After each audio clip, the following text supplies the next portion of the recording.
प्रधानमंत्री आवास योजना रे आसिला नुआ नियम।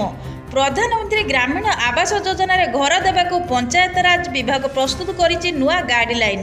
राज्य सरकार आवास घर पर लोक निजे निज पाई सर्वे करेंगे। कौनसी योग्य हिताधिकारी को अणदेखा करा नहीं। योग्य हिताधिकारी को घर दिज्व। हिताधिकारी निजे योग्य कि नुहति तार सर्वे निजे करेंगे बोली पंचायत राज मंत्री रवि नायक सूचना देइछन्ति। तो जानिबा संपूर्ण अपडेट खबरटी को जानिबा को हेले वीडियोटी को शेष पर्यंत देखंतु। आम चैनल सह जुड़वा कहले चैनल को सब्सक्राइब करी पाखरे थिबा घंटी चिन्ह को दबाई दियंतु, जहा फल रे एई भली लेटेस्ट अपडेट आपण माने सर्वप्रथमे पाई परिबे। राज्य सरकार आवास घर पई लोक निजे निज पई सर्वे करिवे। कौनसी कर्मचारी बा पंचायत निर्वाही अधिकारी अथवा सरपंच जरिया रे आउ आवास सर्वे करा जिवो नाही। लोकों ऑनलाइन ऐप खोली निजर आवश्यक तथ्य पूरण करेंगे। निजे निजर सर्वे करेंगे। पुराना घर फोटो उठाई अपलोड करेंगे। समस्त तथ्य सीधा सड़क आवास प्लस पोर्टाल को चलाइबे।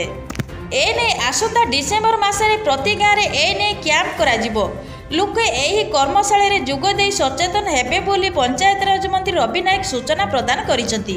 लोक किभली निज निजर सर्वे करेंगे ताहा शिखाइबाकू पंचायत स्तर कर्मशाला हेबो। 15/15 रु कम संख्यक पंचायत थिया ब्लॉक रे डिसेम्बर 2 तारिख रे कर्मशाला हेबो।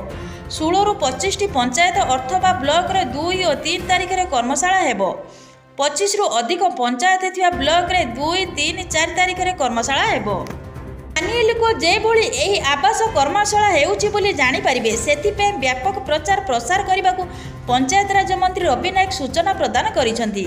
पूर्वर बाइक, फ्रिज, लैंडलाइन फोन थिले आवास घर मिलिबनी बोली नियम थिला, किंतु एहाको बदला दिया जाइछि। एथि सबु थिले मिलिबो भी आवास घर।